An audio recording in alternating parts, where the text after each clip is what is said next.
and welcome to the first ever episode of our new show, The History of Hype. I am your host, Brother Grimm, aka Bo, and joining me is Chris, aka RumblePack92.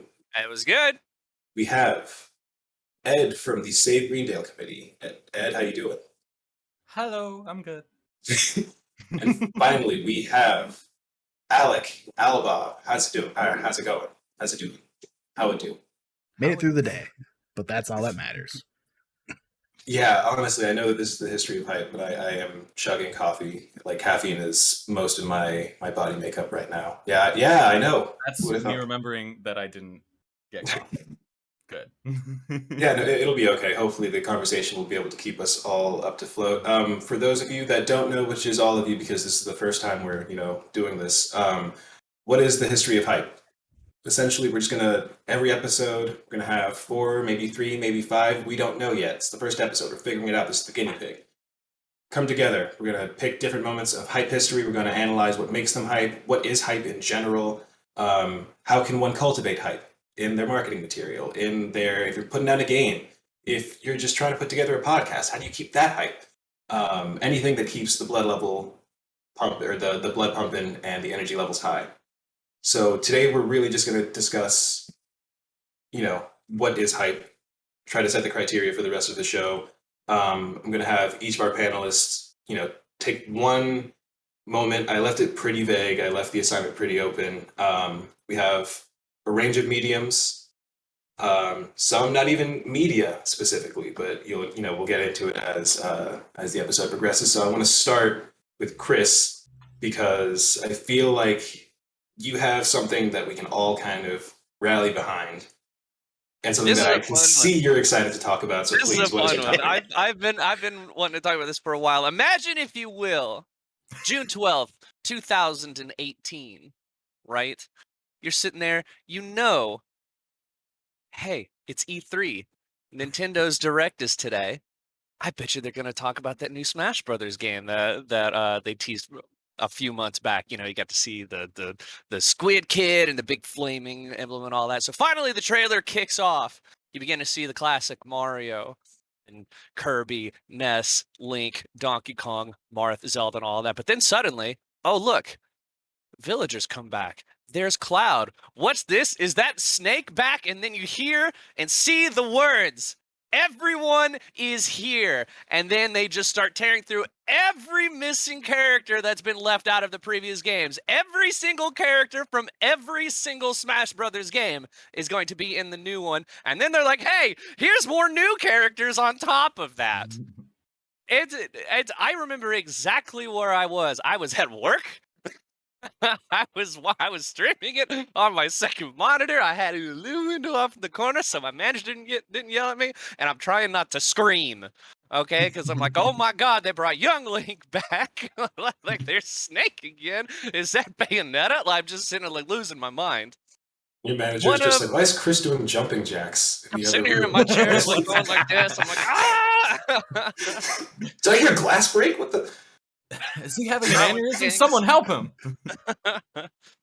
Never in my life have I seen a single official Nintendo branded trailer bring so much hype for a Smash Brothers game, which is a game that's already tends to be pretty near the top of the hype scale. Oh yeah. I feel like Smash did a great job. I mean, for my introduction for the Smash hype train, at least, was the Smash Dojo for Brawl. Yeah, and man. I felt like almost every day there was some new hype news. Like, whether it was just like, hey, character added as not an amiibo, as an assist trophy, or look at this weird fucking screenshot that's in the game that you can just have this happen in the game for whatever reason. But I feel like the Everyone is Here was just like I love that you bring legacy flexing. I love that you bring the Smash Dojo up too, because that definitely feels like the progression, right? Because like for Brawl, you have the Smash Dojo, and that was really where they first started kind of making like a big deal out of getting characters into Smash Brothers. You know what I mean? Melee was a little pre-internet's not the right word, but it was very early internet. So Brawl kind of kicked that off in like the speculation, especially after they started introducing like guest characters like Snake and Sonic. Everyone's like, whoa, this is a big deal, and everyone, and like all my friends paid attention to it and all this stuff. And then you lead into Smash 4, where they had the ballot, of course, where you're like, hey, you can vote for who you want to see in the next Smash Brothers game, and then you had all of these leaks and stuff, and it's like, there's this thing that's got Home Depot in the background and the Grinch leak and all this other stupid bullshit, right? Uh, Home Depot will forever be my favorite, like, potential, like, meme character in a Smash Brothers game. Fucking Home Depot. And all of that sort of led into that initial trailer. Like we got the announcement trailer. It's like, no, this is Smash Ultimate. I don't even think they called it Ultimate at the time. That was where we learned the name as they just well. got Was the E3. logo. Yeah, we just got the logo, and then Sakurai kind of said, "Hey, this is a new Smash Brothers game. You'll learn more about it at E3." Then E3 comes, and there's so much speculation. It's like, how's it going to play? Is it going to be fast again? Is it slow as Smash 4? Who's going to be in it? And then they fucking said everyone, all of them. Like it was such unbelievable. Go ahead, Alec. So you knew something was up when Ice Climbers was back. Yeah. Yeah, For me, it was sure. seeing Pichu there that was like, oh, they truly mean everyone. Like when I saw Pichu in there, I was just like, oh, okay. Like they don't. Yeah, everyone no had that one criteria character here. too, to where they were just like, oh, wait a minute. Because for me, it was Yeah. Young Link. Yep. I was like, oh wow, they're not joking. But then Flashback was to it like in Smash Ryu? 4. Like Ryu, it's like Bayonetta. Like, oh, they're bringing everybody. Yeah. back, like DLC even the DLC characters, yeah. characters. Yeah. And flashback And to really- in Smash 4 when they announced that Mewtwo was going to be a playable character. I remember they showed the render or whatever. Oh, and it was, hey, we're working on them, and everyone was like Yeah. losing their goddamn minds. And in Yeah. this case, it's like, hey, there's no render, they're here. Like we're showing Yeah. the gameplay right now, they are here. Which was great too, because that was also like Mewtwo in Smash 4. That was our first instance of DLC in a Smash Brothers game as well. Yeah. Now that I think about it, I kind of forgotten about that. Yeah. Yeah. And it was for And the this Holy legacy Resurrection. character too. Yep. Uh-huh. And that whole "Everyone Is Here" trailer really set the stage for the DLC characters from Ultimate too, because everyone coming back meant like anyone could be added too. And I don't remember, did they also reveal Piranha Plant at the end of that, or was that later? No, I think that was later.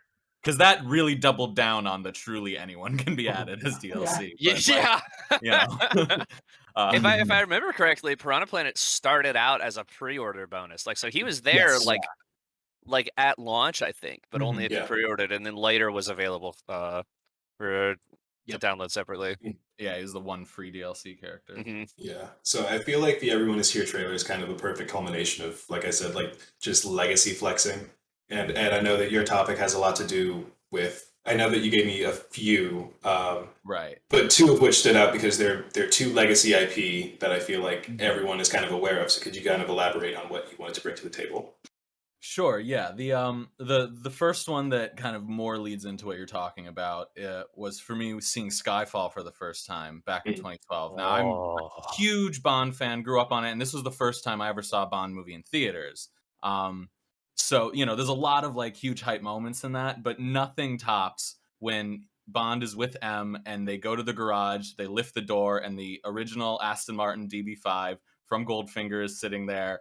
And like they have such great banter about it. Like there's this weird sort of like, well, what does this mean for the continuity of the series? Because this has the ejector seat from that movie, but also this is a different. But it was like, and then the Bond theme starts playing, and they drive off to Scotland, and it sets up the best third act in Bond movie history. And it is like, that to me, that whole like from that moment to the end, for years until really seeing No Time to Die the other day, made me feel like they should have stopped at Skyfall, ended it there, and had that been like the big legacy Bond culmination movie. And I enjoyed No Time to Die, I thought it so was. they made up for it, but it totally was. I mean, I watching it again recently, it ends like before even the trailer, the credits fully started. It's like Bond 50th anniversary. It's this big like celebration moment, and just like it was, that whole movie has this theme of like old versus new. So it wasn't just hype for hype's sake, which I think is a big thing when you're talking about like trailers are meant to be hype. So like if we're talking about like promotional stuff, like I also had on like a side list the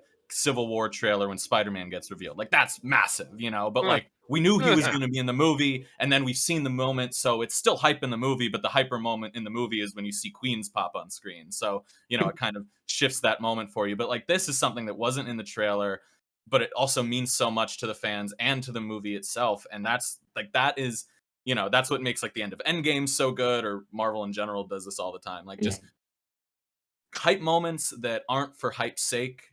They're definitely, bolstered by the hype, but there's actually a purpose to it, either for the character, for the themes, and then, they don't just show the car, they use it in some great moments in the action sequences towards the end, and then it also sets up it being used in the following two movies really well as well. So, that was a huge one. And then the other moment I picked, which is far more personal to me, was when I first saw Godzilla 2014. Again, first Godzilla movie I saw in theaters. Like Talk about a Skyfall hype was trailer on. too. Yeah, that Yeah. still probably my favorite movie trailer ever is that first one. Yeah, we should save that because there will eventually be an episode dedicated to just trailers in terms of the history of hype. So stay tuned for that. Love it.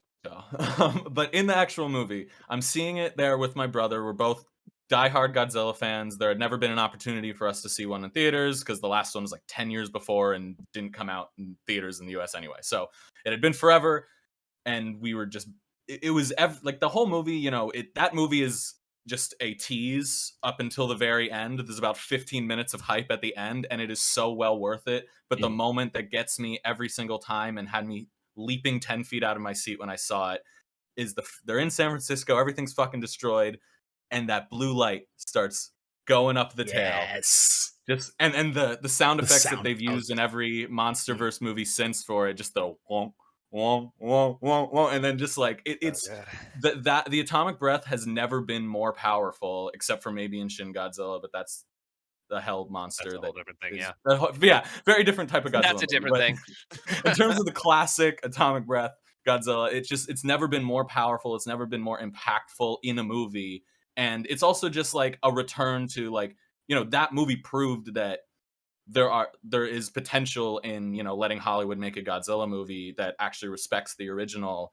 And I think building up to that moment and not overusing it, which I kind of feel like they have overused some of the like bigger moments in the later MonsterVerse movies, and it's why I go back to the 2014 one and appreciate it so much, is like that like is such a huge release from all the build up in the movie. And there was already some great moments of fighting before that, but there's a lot of massively hype moments in that. Like anytime he roars, it's like given so much weight and gravity.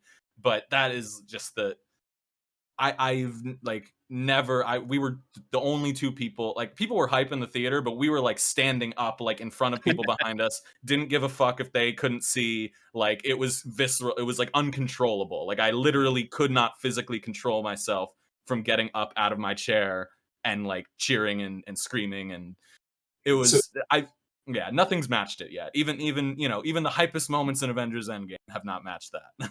So when I set you up to reveal your topic, I totally thought that you were like running with the Godzilla one. But I guess with both examples, both in with the James Bond Aston Martin and with the Godzilla roar, it's like an example of callbacks done right, or like fan service that walks up to that edge and just stares at it and like doesn't go over. It doesn't become campy. It's not like they gotta do this. Like it is I was gonna say a deep cut, but like Godzilla's atomic breath is those are two of the most iconic things from each franchise. But both of those, I mean, Skyfall is probably where things start to get a little bit more ridiculous for Craig's era, but for the most part it's very grounded. And by that point, Quantum of Solace and Casino Royale are like the two most grounded Bond movies. So this is like, so far this iteration of Bond is like, ground level, doesn't really have any gadgets. The callbacks are limited to more deeper cut things that aren't going to be as obvious. And this was like a huge obvious callback, but it doesn't pull you out of the movie and it doesn't pull you out of like the grounded tone. And same for Godzilla. Like it's a much more realistic Godzilla movie than you're used to. And they still found a way for, laser breath to fit in with all of that in a way that also satisfies the fans of like me of the even more ridiculous stuff. I mean, I got my Criterion collection over there with my Godzilla. I got another Godzilla right here. I think there's also something. I think there's also something to be said in sort of like the reservation of not like constantly using the atomic breath and all these things and letting it kind of be its own moment. I think is part of like the closest example I can give for like personally as far as hype goes is I think of the lightsaber duel in Force Awakens on the Star Killer, because that's the only lightsaber duel in that thing. You see lightsabers twice throughout the entire movie, and that's kind of what what makes that cool is like that's it, and that's all there is. And it's kind of got that same vibe to where it's like, hey, they really like adjusted like the audio and the visuals and everything to really give them like this weight, and they feel powerful and all that stuff. And yeah, it reminds me a lot of the atomic breath scene, which is excellent. And so damn, I want to watch Godzilla again, man. They That's good. nailed that sound effect. They Mhm. nailed that effect of just the light going up. Because it sounds like the one you remember, but also like it's so new. 10 times better. Yeah. They did that with his roar too in that movie. Like there's just so much they do with the sound. I think it's one of the most underrated aspects of that movie. It's the sound is incredible, and they do a good job of creating new iconic sounds while also paying homage to the original. It's yeah. Mhm. It's like respecting iconography and also having the restraint to not go full tilt with it. Exactly, yeah. So in the case of, you know, iconography and like regular instances within movies or, you know, games too, because, you know, I feel like with the Everyone Is Here trailer, like you have, like if for some reason they didn't add Captain Falcon, like they added everyone but Captain Falcon, like that's just like, I wouldn't buy it. Exactly. It's like, okay, well, I wouldn't something play went wrong. Like something went fundamentally wrong. Mhm. So it's like I feel like if you're going to a Godzilla movie, you should expect like the Fire Breath is the Captain Falcon of Godzilla. Yeah. Absolutely. Like if it's not there, It would something's be wrong. weird if it wasn't here. Yeah. Yeah. Can that be like the official description of the show? no other context.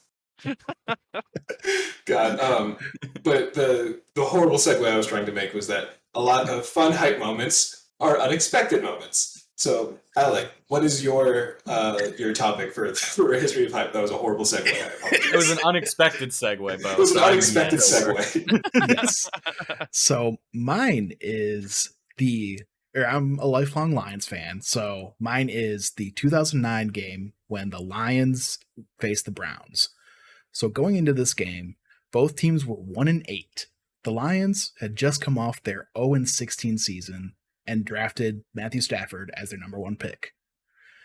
So it was a close game all throughout. I'm not going to talk about it. It goes back and forth. There's a great YouTube video that I sent Bo for this. It's called The Greatest Game No One's Ever Seen, because again, 1-8 teams.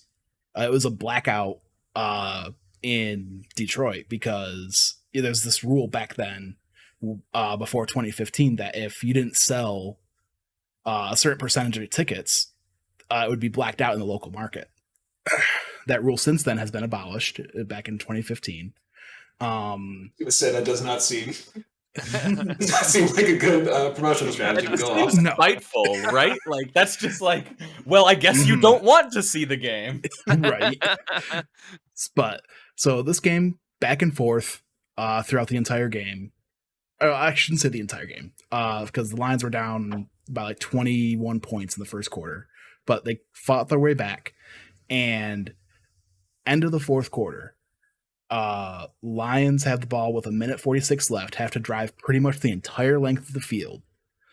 They get down to, I can't remember exactly what yard. They're honestly like on the 30-yard line. And Stafford has this crazy long scramble, and he's still in the backfield, and he's just trying to evade this one guy. And he eventually does evade him. He throws a pass, and there's pass interference in the end zone as the clock hits 0. So for those of you that don't know, games can't end on a defensive penalty. So the Lions get one play from the 1-yard line. But unfortunately, Stafford goes down on that play. He gets his left shoulder is broken. So the Lions backup comes back in, who at that point in time was Dante Culpepper. Yeah. But the Browns call a timeout. So that gives Stafford enough time to because he went off to the sideline to have people look at him, and he's just like, he heard that there's a timeout. He's like, oh wait, let me play. He sits back up. And if you don't know, there's actually a great 4 to 5 minute video where Stafford is mic'd up. It is uncut, so you get to see it from his perspective from that last play where he's scrambling all over the place up until they eventually win the game. But so he goes back in, and as he has a broken shoulder because he throws with his, he's a right-handed quarterback. He goes in, throws the game-winning touchdown or game-tying touchdown with that broken shoulder, and you see him immediately. He just turns and he just holds the shoulder and he's just like, it's out. Like you can hear him in that mic'd up video saying that. And so the man, Jason Hansen, the legend, he kicks the extra point. Lions win 38-37. But this hype moment was just like, that's my quarterback. Like, because the Lions, they've had crap quarterbacks before then. Joey Harrington, John Kitna, Dan Orlovsky, like no-name quarterbacks unless you're a diehard Lions fan. So having this guy come in, show his grit, just be like, I have a broken shoulder, but I will go back in and I will win this game. Incredible. Just like foregoing a bone popping out of your body. Like I assume it wasn't like cartoon, like you see. No.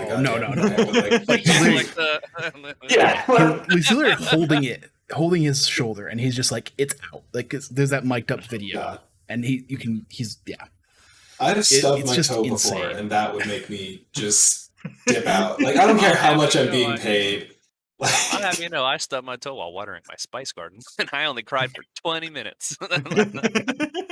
So I really recommend at least watching that 4-minute mic'd up version because it's just crazy. No, I mean, I'm not gonna lie. Like I started the video and like I was preparing dinner, and I'm like not fully paying attention in the beginning, and then I'm like hearing the score, like because I heard like I think the Browns were up by like 23 or something in the beginning, or 23-3 or something like that.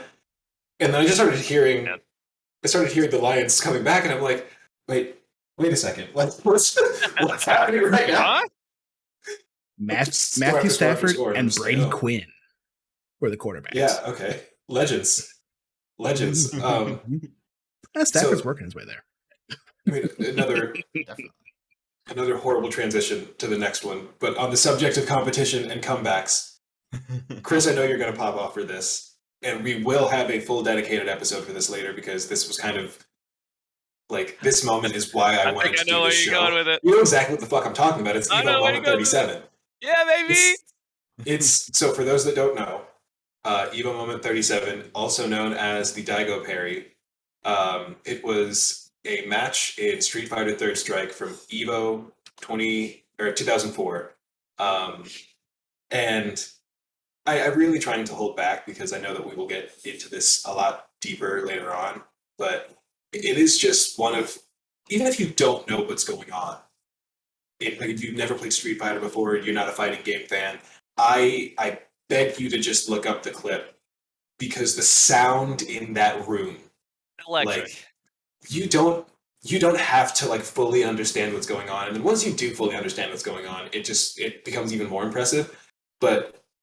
And also, this also I feel has something to do with Street Fighter 3 specifically, just as a visual medium, because and audio visual, because the sounds and just the scream when fucking okay. So basically, it's Daigo Umehara, aka the Beast, versus Justin Wong, and Justin Wong, the legend Justin Wong, who I personally started basing back when I was like really trying to get good at Smash Ultimate, when I decided to main Samus, Ryu. I was like, okay, like she's a zoner, and Justin Wong is known as like the king of the lanes for like playing very extremely defensively and having no shame and like just spamming the same. If you can't get past it, then it's viable. Like this is working, so why would I? It worked too. Yeah, adopted his like flowchart kind of way of playing, but basically. Daigo Umehara pulls off the greatest defensive counter mechanic. Basically, in Street Fighter 3 specific and Street Fighter 5, they brought it back. There's a parry mechanic where normally you have to hold back to block, but if you move forward at it's like 0.6 something of a second. It's like 3 frames or something like that. Like yeah, something ridiculous. Or no, I think in Street Fighter 3, I think it had to be frame perfect. Like. I don't even want to try. Like I don't know how. I just know that I can't do it. Like I did the whole. I It's played hard, Street is what we're Fighter Third saying. It's Strike. difficult. Yeah, Yeah. it's like, and people do it, but I can't. So it's high risk, high reward. Essentially, if you can hit this frame perfect counter like parry, then you don't have any recovery time. You can get right back into the attack. You don't lose it. You don't move at all because sometimes you can get pushed into a corner if you're constantly holding block. It's called chip damage, which is just if you get punched, there's reduced damage, but you still take damage. Parry gets rid of all of that. You can maintain your ground and also negate damage. So it is the last round of, I think, the first set. And that's another thing that I think about all the time. In my head, I romanticize this as like, this is it. Like, this is the last match of the, like, tiebreaker. It's at the very end. No, this is like the first set. So this is what started off the set. And just Daigo had like a sliver of health left. Justin Wong has full super. Justin Wong goes through, I'm trying to find the number of hits in the combo, but a full super combo, parries all of it, and then goes in for the counterattack. And like, as I'm saying this, I hear the crowd realizing what's happening, like thinking, oh, okay, it's kind of over. Oh, wait, it's not over. Oh, okay, well, this will be like a cool ending at least, because he's definitely going to die here. Oh my god, he's not going to do this. Is this like, seeing the limit that you have set for yourself or for your community or whatever, like the possibilities that you, like your ceiling right here of what's possible, just getting shattered in front of you with everyone else in the, like, it's, to me, it is the epitome of hype, and I truly cannot wait to talk about it more. So does anyone, like, just on this subject before I move on, any further thoughts on any of the topics that we've discussed so far? Because after this, we're going to kind of synthesize and get into what makes these things hype. Not really. Okay. Yeah, I've said my piece. Okay. So we have as I jump around, we have the Everyone Is Here trailer. We have Godzilla's Fire Breath or Atomic Breath / the Aston Martin. We have the football comeback, and we have Evil. It burns. It burns. I don't want to get hit by it. Just run from it. Just blue scary run is what I'm going to call it from now on. Despite you. Blue scary lizard no. I like that. And then Evo moment 34. 37. 37, 34. I don't know why I have 34. So the main thing that I can see with at least the first two is legacy and respecting legacy.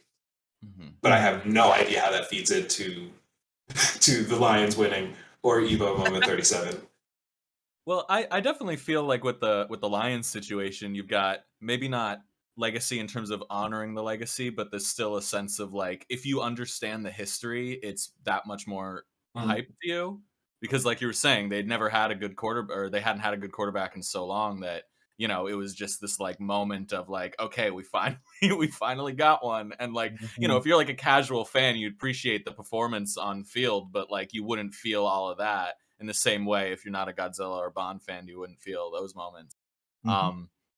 And I mean, the Street Fighter thing, I think that's a great example of like, I'm not a Street Fighter fan in particular, like fighting game fan generally, but not Street Fighter. And I've loved that moment, and I've shown it to people who just straight up don't play video games. And like you said, just the noise in the room, like you don't need to know what's going on.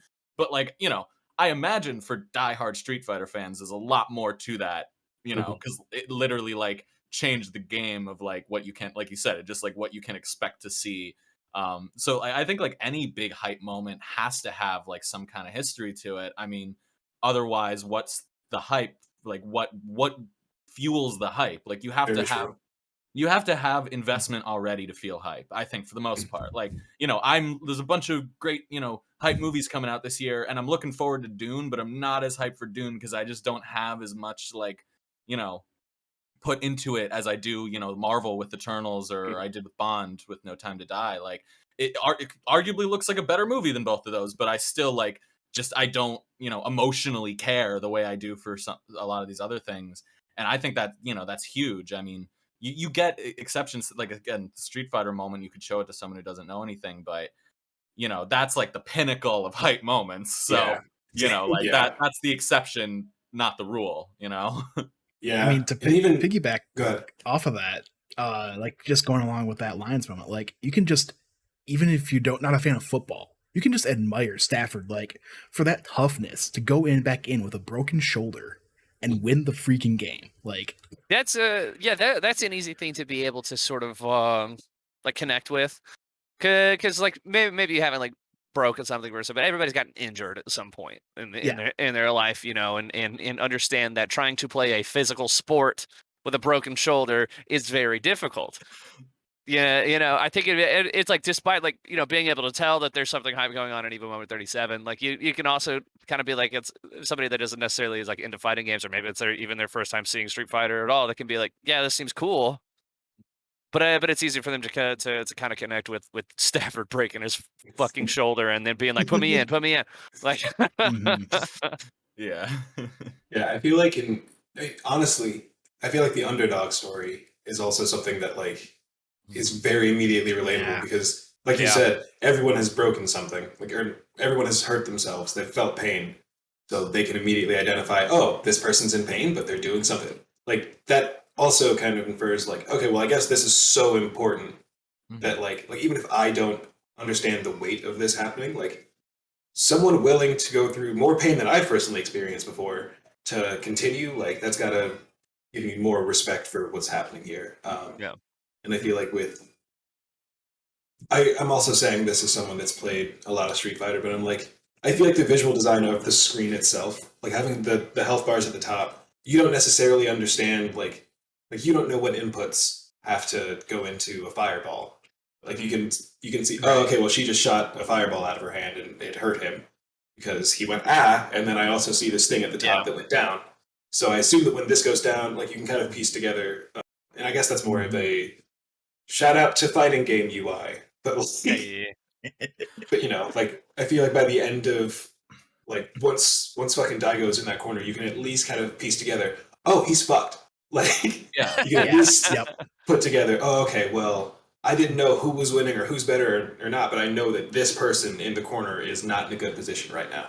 Yeah. I kind of feel like that moment could be hype still if you just cropped out everything but the health bar. Like, because you'd get a sense of what was going on. You'd be like, wait, how is that guy not dead yet? Like, you know, like it does like really feed into it. And I mean, that's part of why I think fighting games are such hype, because like, you know, it's one thing to rack up a score. It's another thing to lose health. Like, I think there's a lot of tension in that, you know, and I think it helps fighting games have these massive moments. Yeah, I mean, and circling back to the Everyone Is Here trailer, I feel like Which not I'm gonna that be 100 with you. I've been watching this entire time too. good. I No, I mean, like, so I feel like in terms of the underdog connection, like the Smash community was kind of the underdog before the Everyone Is Here trailer, because with Smash 4, like, and I kind of understand why they split it between the 3DS version and the Wii U version, because like I had the 3DS version because I was not getting a Wii U. I was lucky enough to meet Ed that had a Wii U, so I didn't want for that version. But like after you know not having the Ice Climbers, namely not having most of the characters that we were like used to from Brawl, or Snake, just naming him, like big one. Yeah.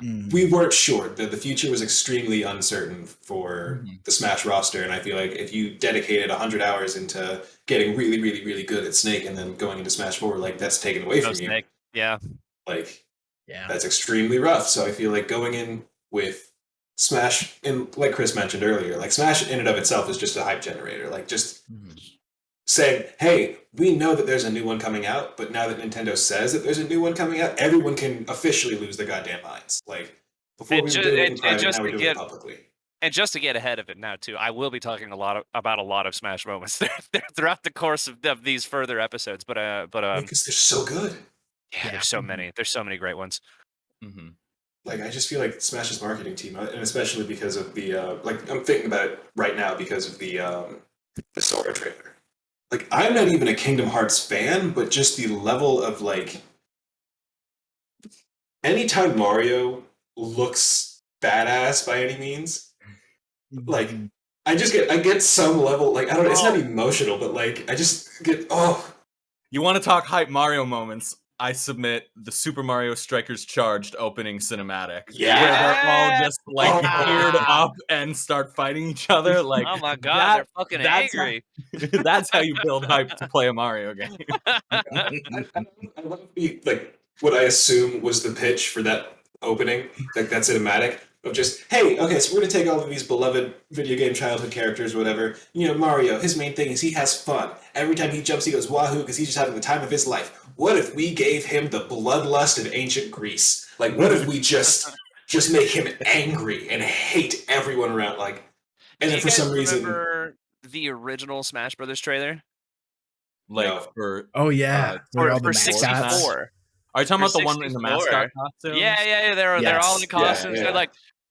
They're like sprinting through a field or whatever. Yeah. They're skipping and then they're happy, and then I think Yeah. like one dressed like Donkey Kong just starts like beating the shit out of the rest of them, and they all start getting into a fight. Like, I don't think there's any gameplay in the commercial. I think it's just that. Yeah. it looks like an Adult Swim ad. Like it looks like It something really- Eric it Andre does, would do. yeah. Right. Because they're all in like Halloween time costumes. Yeah. The There's Eric also- Andre version of that would just be staging that entire scenario, but like in Times Square. Yeah, and one of them has a gun. Yeah. I don't know. Maybe not. That's what Mega 64 did, actually. I think they had like one dude dressed as Pikachu and the other as Mario, and they'd start beating the hell out of each other just like in public places. That's awesome. I think they got I think they got like Sakurai or Miyamoto or somebody in that video. Oh wow. That's I did funny. not know that. Wait, and you said Mega Ran or Mega 64? Mega 64, not Mega Okay. Ran, sorry. I met Oh, that'd be like one Mega of them, and I don't remember which one. And it always bugs me because I want to be like, hey, I met this person, but I for the life of me don't remember who the fuck it was. I just remember like we were playing Marvel vs. Capcom Infinite, and I was just more distracted of like, I don't know if I like this. I don't know. I don't know. Like I feel like I should be excited to be playing against you, but I don't know. Like, am I having fun? I was like, okay, well, like I'm playing as Captain Marvel, and I like that. Like she's got a cool power set and like a cool move set.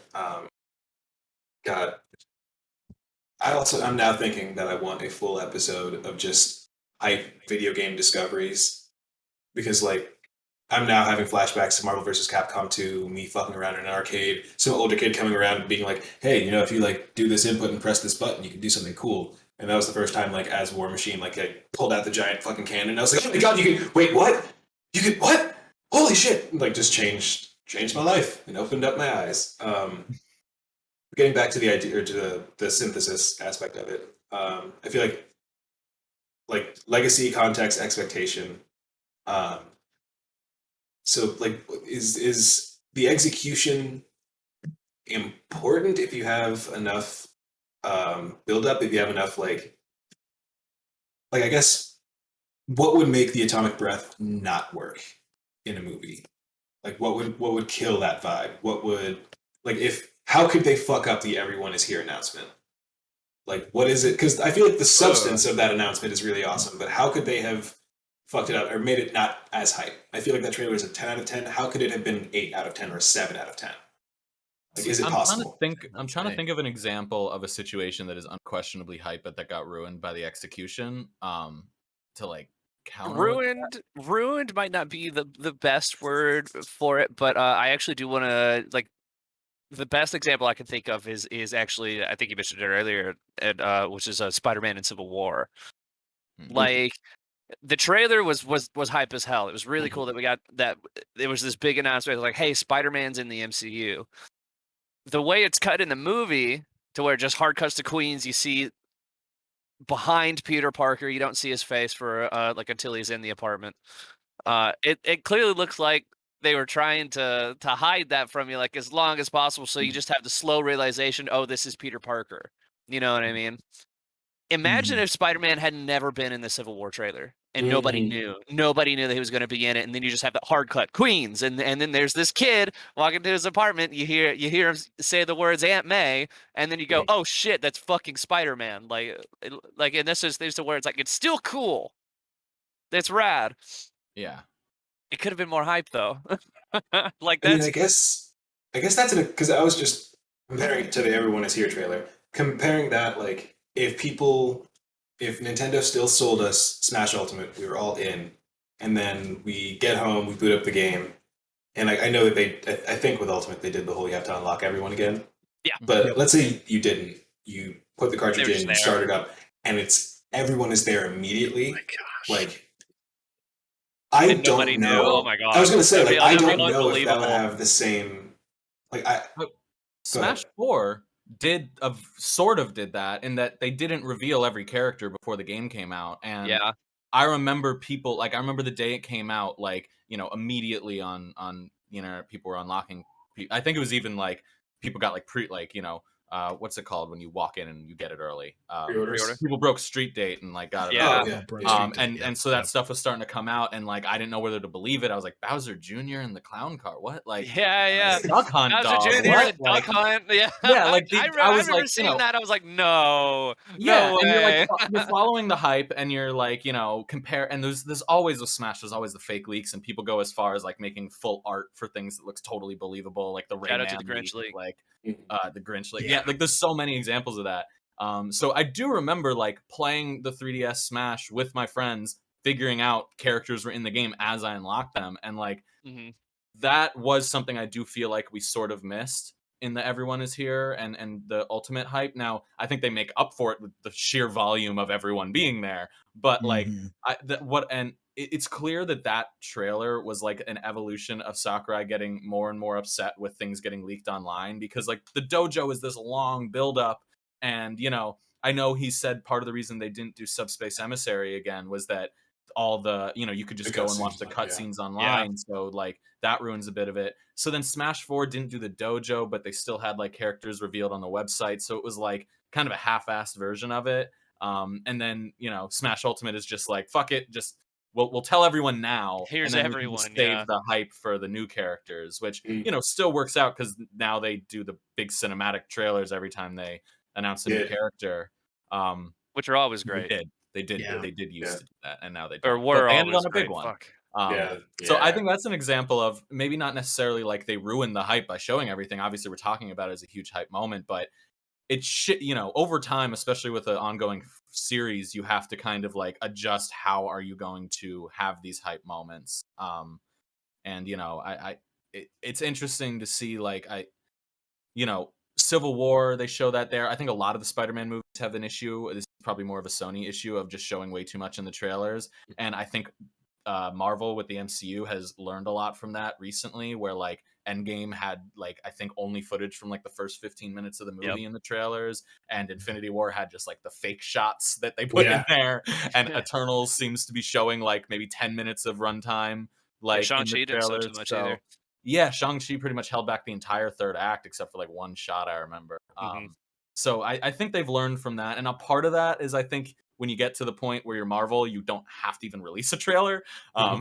And so like if they did that with it'd be cool if they did that with like Wolverine and the new X-Men. Like who's going to be our new Wolverine? That's the next big hype casting, right? And like a lot of people don't even want them to do Wolverine yet, so there's just kind of like this question of how they're going to do it. And it probably would be a lot more hype to not have him walk out at San Diego Comic-Con, but to instead have him just walk into frame, or you're in the middle of you're watching like the new maybe it's not even an X-Men movie, you're watching like some other movie, and then just the claws come out of some random guy in the background. Like that would be massive. That would be huge. And I don't think they'll do it because marketing is the hype helps the marketing and whatnot. But it's like the question of are we going to see Toby and Andrew in the No Way Home trailers before the movie comes out?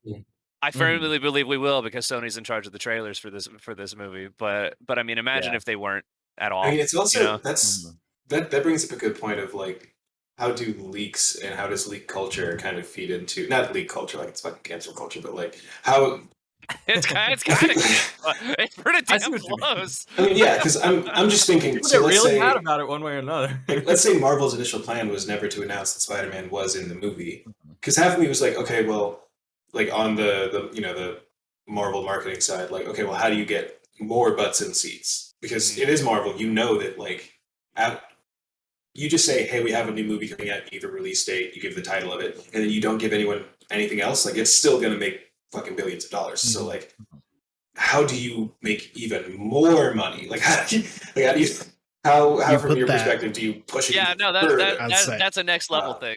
Yeah, I so say let's you say put that. that Spider-Man trailer out like Saturday or Sunday, like after the people that you know are going to go see it. Yeah. Then you put that Spider-Man trailer out after the diehards have seen it. Yeah, but That was actually what Last Jedi did. To where again it started out as like this really like footage only from like the first half of the movie and that sort of thing. Even in all their trailers are like don't get spoiled and like all that stuff. And then like a week after it came out, there's shots of like Rey like floating in the air because of what's his face and her grabbing Kylo Ren's lightsaber and Luke holding the lightsaber and I was like, oh okay, all right, just immediately. But they Then there's waited the till Fallen after it Order. came out, so all the diehards saw it, and then it's like, yeah, people don't give a shit about like Similar normal people don't give a vein, shit about that sort of thing. Yeah. Fallen Order trailer that came out Thanksgiving. God damn, how many people got fucking spoiled because of that? Jesus Christ. I mean, on the subject of like the company having a hand in like spoiler discussion or whatever, I feel like Marvel with Thanos Demands Your Silence did a great job of like That was a good one. building fucking hype before the movie comes out, Yeah. and also just preparing people for like, hey, so like you might want to start muting words on Twitter. Like you might want to, Yeah. if you don't know how that, like that's how I learned how to mute words on Twitter. Yep, same. Because also and I remember for Endgame, the plot leaked on Reddit, and like I remember seeing it, reading like all of it, and being like, no fucking way. That's funny though. We're moving on. But I feel like with leaks, like the Grinch leak, as much as that didn't pan out, that was still like that added to the hype. Whether it was a losing my genuine, mind yeah, over like it, it was dude. a false sense of hope, but it was still hype as fuck. I think. Yeah. That can be dangerous though, because I mean, granted, with the first No Way Home trailer showing Molina right out the gate, I'm kind of like, okay, that makes me think that we're getting Toby and Andrew, and there's been other leaks since that seem very real. But before all that, and you know, when everyone was just there was no legitimate evidence, everyone was just assuming they were going to do it, and it was like just like such a broad assumption. I was starting to get nervous as a fan and dialing my own hype back because I didn't want to go into the movie and be disappointed if they didn't show up. I still feel that way, even though I'm expecting it more now. And I do think that is an issue. And we have seen examples of that before where people assume something's going to happen from the marketing or the lack of marketing. Yeah, and, exactly. Yeah. Or Force Awakens, even. You know, everyone was like, "Oh, Luke's going to be in this movie," and then technically he was, but like, you know, he was definitely in the movie. Yeah, like true, I guess. So there are times where like, you know, either elusive marketing or fake leaks can, you know, any of that stuff, like a lack of clarity from the marketing can have can backfire in that way. And I think that sometimes like I get pissed off at that because it ruins the discussion around the movies sometime too. Like, you know, you're trying to talk about what did they actually give us and people are just talking about what they didn't. And like that to me is like frustrating because, you know, if I still enjoyed what I got, like I still want to be hype about it, but like, you know, I mean, I'm looking forward to No Way Home with or without Andrew and Toby. Like I like the two movies they've done already. I'm hype regardless. But I know if they're not in the movie, people are going to be pissed and it is going to tank the reputation of the movie regardless of its quality. And like that does concern me. And I think generally with leaks, that's an issue. I mean, it happens in music a lot where like a song will leak and then it won't be on the album and people will be like, where the fuck is this song? Like, this is the best song. Shout out to Kanye. Which also I think circles around really great to the Everyone Is Here trailer, to where they just kind of flat out laid it all. It says like, look, this is what's in the game. I was Like, just you know what I mean? It's like this say is the same everything you thing. get. Like, could you imagine I like if I was gonna say, could you imagine if they just like had the text, everybody's here. They didn't show everybody. Yeah, they knew their fan base that they had to like confirm. They're like, no, we have to do it. We have to. Name, very mad. number, fill out your bingo card. And what were we gonna say? Well, just the first time, like when I was in like middle school and high school, when Smash 4 was the upcoming one, the first time I ever made content online was just like making YouTube videos predicting the Smash roster. And you know, there was like this whole community of people doing that, and people would get in arguments over who is more or less likely, which still obviously happened straight through Ultimate. But I remember It I had, kept like, happening all the way through up through like Sora. yeah, Last so, like, night, that's a that huge never part went of away. the whole Smash type community. But it was like this thing I was like really heavily involved in, and there was all this logic everyone had worked out for whether characters could or couldn't get in. Like, Villager's not from a game worth fighting, so Villager's not going to get in, or like you can't have any third parties that didn't appear on a Nintendo console, and then fucking Joker and everything. So it's just like, there's the whole It like became Persona 5 is definitely coming to Switch. Oh yeah, 100%. It like flipped it around. Yeah, and I was one of those people. Yeah. And the whole so basically the whole like Smash Ultimate hype train was like erasing the world of hype in Smash that had existed for me before. Like the whole like speculation over who would or wouldn't get in and for whatever reason was just gone. Like none of the It's 'cause rules up in- applied anymore. Yeah, I was about to say up until Ultimate, it felt like there were rules to who could and couldn't be a part of the game, and then Ultimate said, "Fuck it." No, seriously, like we're putting that- everyone in this. That Joker trailer, like where he just like flipped the invitation because everybody was thinking, "Oh, this is Persona 5 coming to Switch," Yeah. and then he Yeah, flips the there's the invitation. Smash logo. Yeah, It's like Yeah. hot. like I didn't even play Persona 5. That trailer was hot.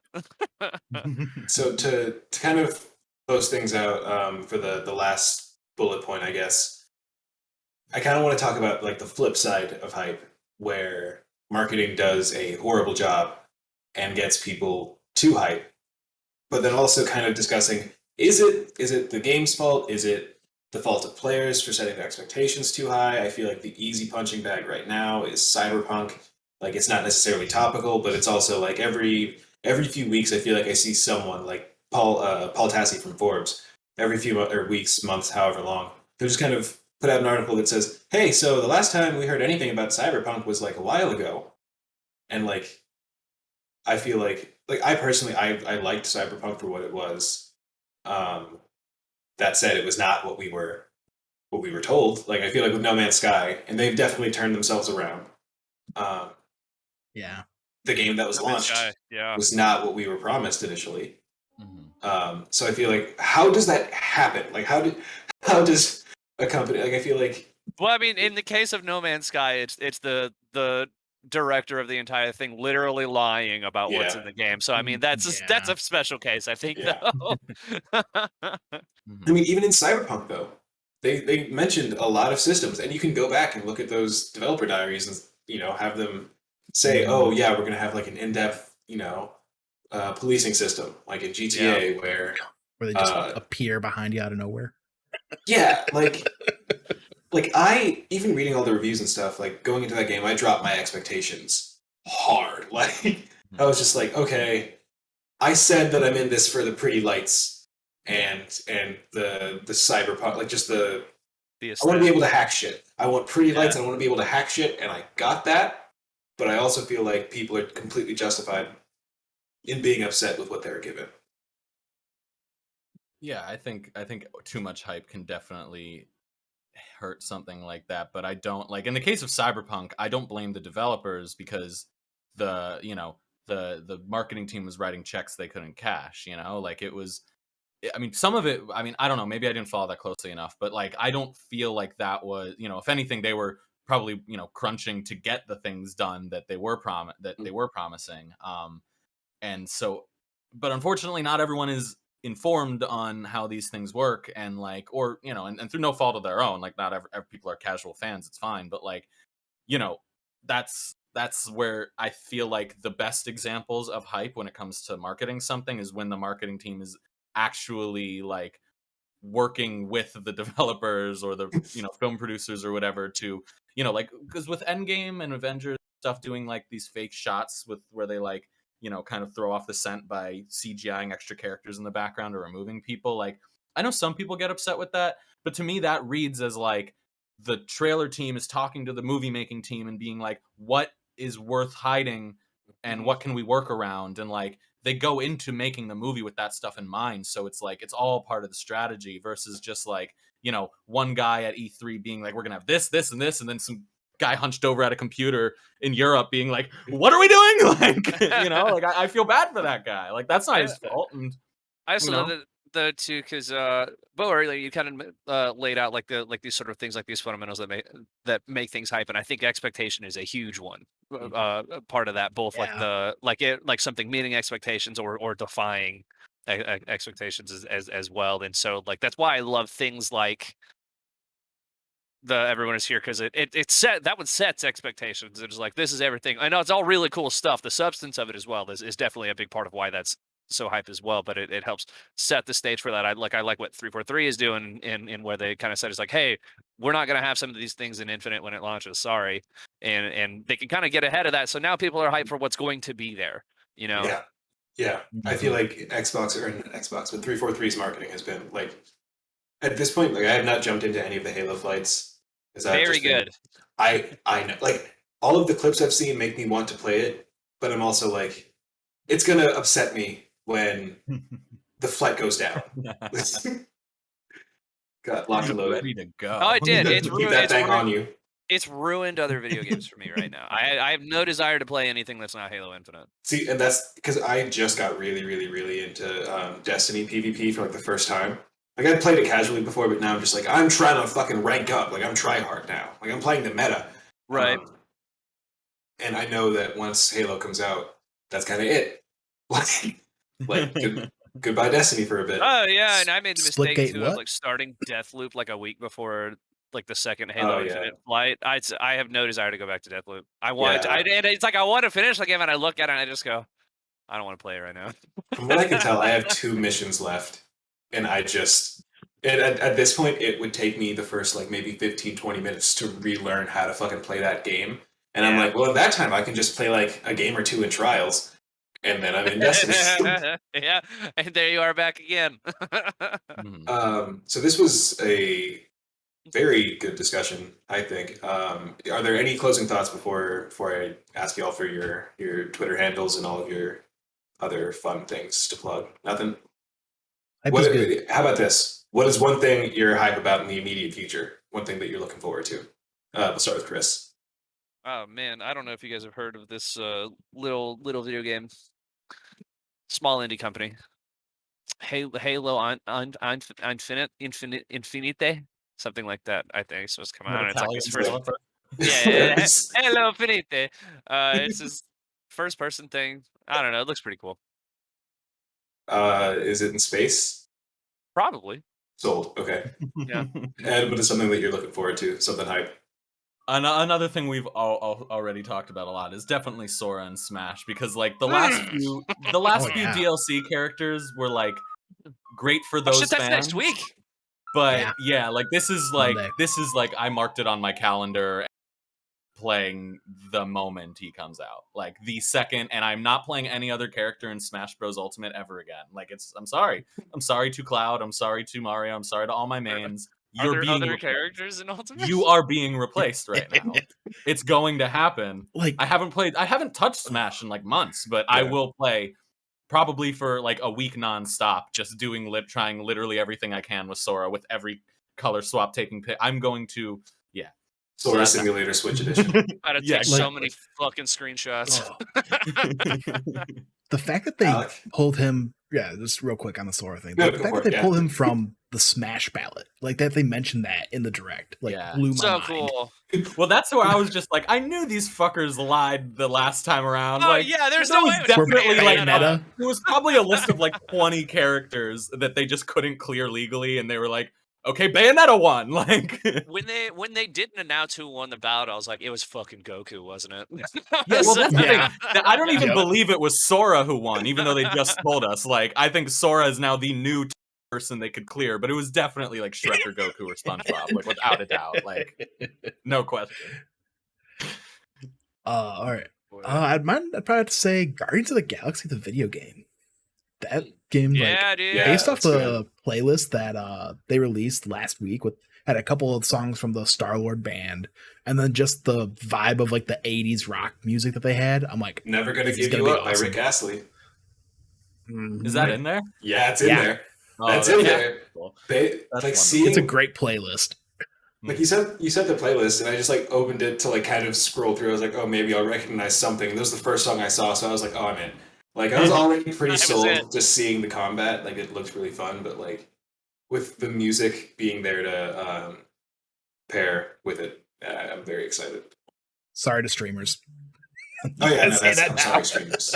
Yeah, that's horrible. Me. So yeah, I mean, honestly, Guardians is something I'm extremely hyped for. Coming, when is that? Is that this week? 26th. Very soon. Okay. Next week. Okay, I knew it was End of the The week month. after. Sorry, yeah. Yeah. But something that comes out on Sunday is season 3 of Succession. And if you haven't seen Succession, holy shit, watch Succession. It is so good. We're almost done rewatching the first 2 seasons. I think we're at episode 8 right now.